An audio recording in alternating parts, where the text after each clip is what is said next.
Praise the Lord. கர்த்தரை துதிப்போம். இந்த காலவெளியில் அந்த மகத்தான தேவனை நோக்கி பார்த்து, அப்பா, எங்கள் ஆத்துமா உம்மை நோக்கி காத்து கொண்டிருக்கிறது.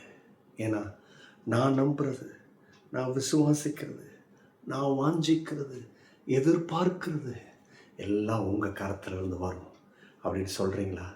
அப்படியே கர்த்தரை ஆராதிப்போம். இந்த கர்த்தர் கிருபை செய்வார். ஓ தேங்க்யூ லார்ட். என் ஆத்துமா உம்மை நோக்கி அமர்ந்திருக்கும்.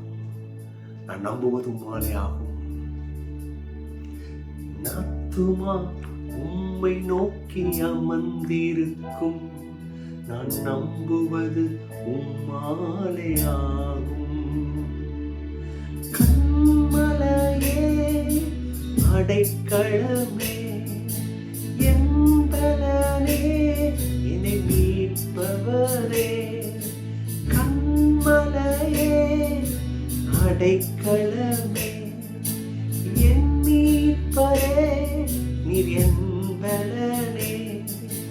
அசைவுற விட மாட்டீர், என்னை அசைவுற விட மாட்டீர். என் ஆத்துமா உம்மை நோக்கி அமர்ந்திருக்கும். நான் நம்புவது உம்மாலே ஆகும். சொல்றீங்களா?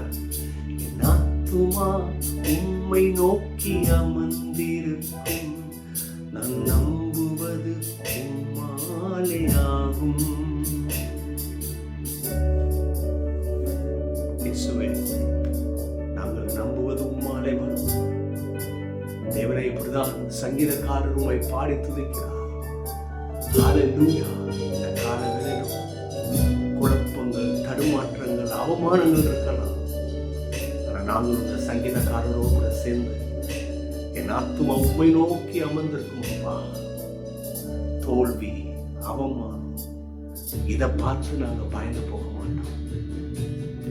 நாங்கள் உம்மை நோக்கி பார்த்து அமர்ந்திருப்போம். ஏனென்றால் நான் விசுவாசிக்கிறது, நான் வாஞ்சிக்கிறது, நான் நம்புவது, நான் விரும்புகிறது உம்மாலே எனக்கு உண்டாகும். அப்படி சொல்லுவோமா? கர்த்தர் உண்டு பண்ணி கொடுப்பா.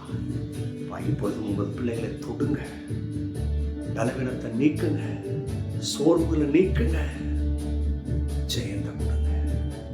ஆமென், ஆமென், ஆமென். ஹல்லேலூயா.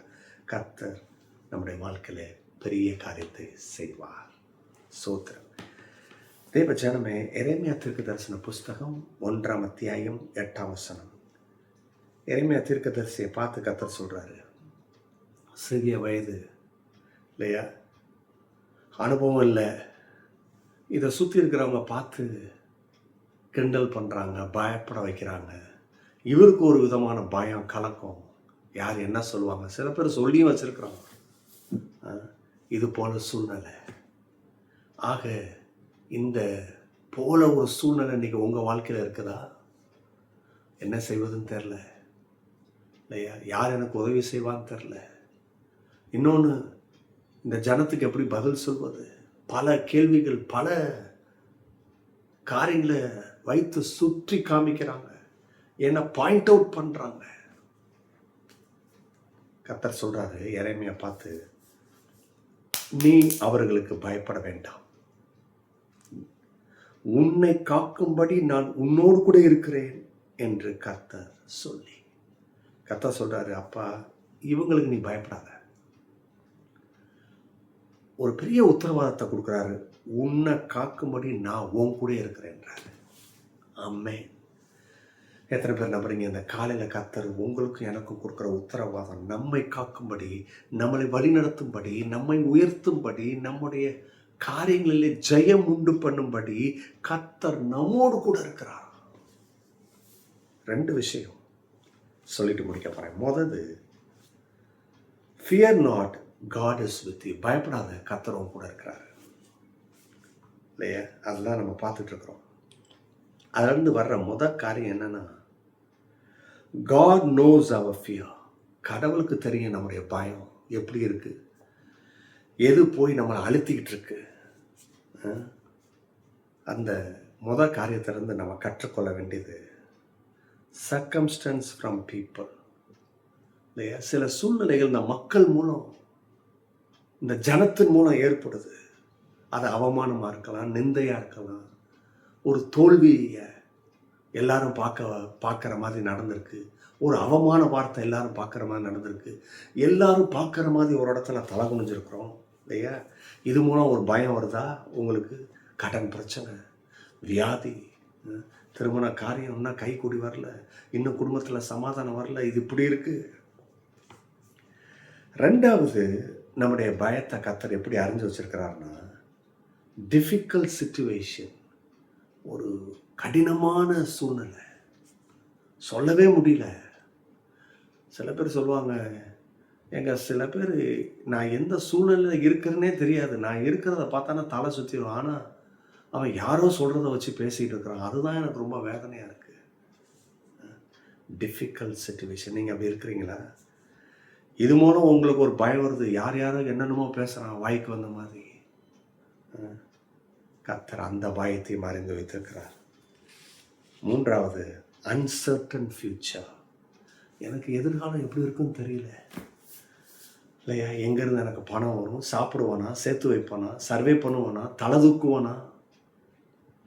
Uncertain future. ஒரு இப்படி இருக்கும், இவ்வளோ இருக்குது, இதை வச்சு நடத்தலாம், இதுவே இல்லையே. இது மூலம் ஒரு பயம் எழும்புதா?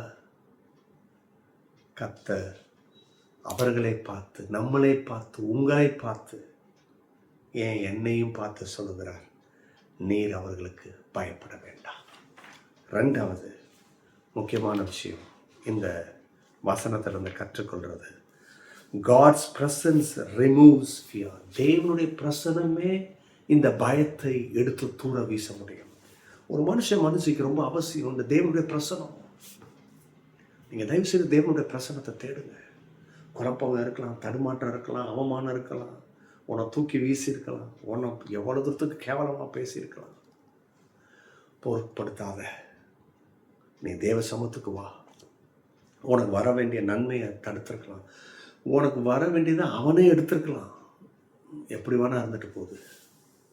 நீ தேவனுடைய பிரசன்னத்தை தேடு. என்ன நடக்கும்? Fear lose its power. இந்த பயம் அதனுடைய பவரை இழந்தோம், அதனுடைய அதிகாரத்தை இழந்தோம். இதுக்கு தான் தேவ சமூகத்தில் வர்றது.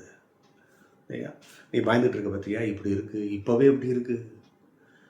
சிலர் சொல்கிறாங்க இப்போவே பல்ல காமிக்குது. தெரில பிரதர், இன்னும் 5 வருஷம் 6 வருஷம்னா என் நிலமை எப்படி இருக்குன்னு தெரில. நான் சொல்கிறேன், அப்படி சொல்லாதீங்க. கர்த்தரை உள்ளத்தில் வைங்க, கர்த்தரை தேடுங்க, அவ பிரசனத்தை வாஞ்சிங்க, அதை உங்களுடைய மேன்மையாக எண்ணுங்க, அதையே பொழப்பா வைங்க. உங்கள் பயம் அதனுடைய வல்லமை இழந்து போகும். முதல் காரியம். ரெண்டாவது, ப்ராப்ளம் லூஸ் தேர் கண்ட்ரோல். இந்த பிரச்சனை இருக்குது பார்த்தீங்களா, அந்த பிரச்சனை அந்த பயத்திலிருந்து தான் கண்ட்ரோல் எடுத்து நம்மளை கண்ட்ரோல் பண்ணிகிட்டு இருக்கு. ஆனால் தேவ சமூகத்தை நீ தேடுவேன்னு சொன்னால் ப்ராப்ளம் அதனுடைய பவரை லூஸ் பண்ணிடும். அப்புறம் எங்கே அங்கே நிற்கும்? நீ தான் தேவ சமூகத்தில் போய் நிற்கிறீங்க. தேவ சமூகம் சாதாரண சமூகம் இல்லை. இல்லையா? அசைவே கொடுக்கும், ஒரு பெரிய எழுப்புதலே கொடுக்கும். மூன்றாவது, எனிமி லூஸ் தேர் விக்ட்ரி. சத்ருவானவன் ஜெயத்தை எடுத்து வச்சுருக்கான் பாருங்க. பொய், பித்தலாட்டம், நமக்கு விரோதமா என்னென்னத்தை சொல்லணுமோ, எவ்வளோ அவமானப்படுத்தணுமோ, ஏதோ சில விஷயங்களை காண்பிச்சு பொய்யை பேசி வச்சுருக்கிறான். நீங்கள் அவன்கிட்ட போய் நின்றுக்கிட்டு, நீ ஏன் இப்படி பேசுன, அப்படி பேசுன, எனக்கு விரோதமாக பண்ணிட்டியே, நான் உனக்கு என்ன பண்ணேன், இதெல்லாம் பேச வேணாம். நீ தேவ சமூகத்துக்கு போகும். அந்த சத்ருவானவன் அவனுடைய அதிகாரத்தை இழந்து போவான், அவனுடைய ஜெயத்தை இழந்து போவான். இது உண்மை. எனக்கு எத்தனை பேர் இந்த காலவில் இல்லை, அப்பா இயேசுவே, என் ஆத்மா உண்மை நோக்கி காத்து கொண்டிருக்கும். அப்படி காத்து கொண்டிருக்கிறீங்களா? கர்த்தர் பெரிய காரியங்களை செய்வார். God bless you. Bye-bye.